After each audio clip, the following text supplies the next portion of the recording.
Is your romantic relationship in a crisis right now? You're not alone, and there's some things that you can do to get over this hump and get back into relationship and being in love again.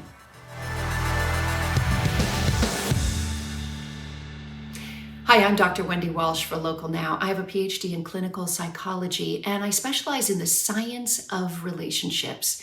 You should know that no relationship is supposed to be smooth sailing all the time. In fact, there are some serious valleys that you have to climb out of to get back on top again. So you should know that the real glue that keeps people together is emotional intimacy.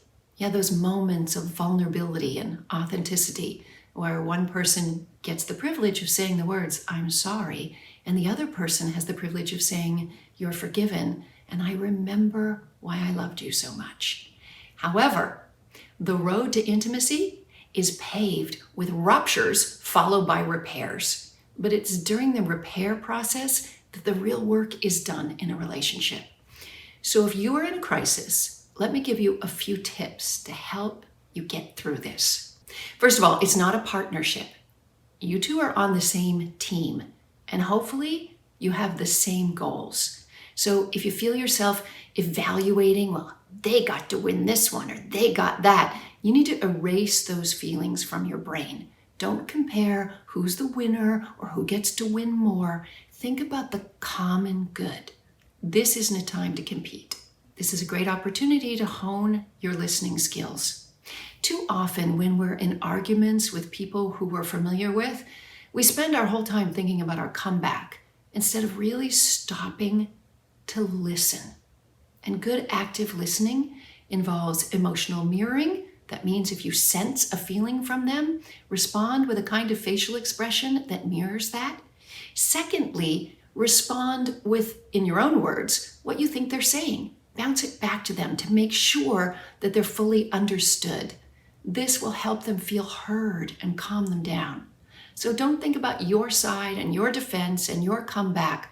Think about really interpreting and understanding what they're saying to you. Don't be afraid of radical change. I mean, just because everything's been smooth sailing and you've done things one way before doesn't mean that life hasn't changed. We always have to constantly adapt to new environmental pressures, and that includes pressures on our relationship.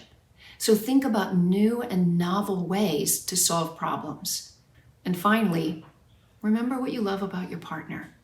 The research on long-term successful couples says that very often they go back into their memory banks and pull files about their first date, their first trip together, their honeymoon, their wedding date.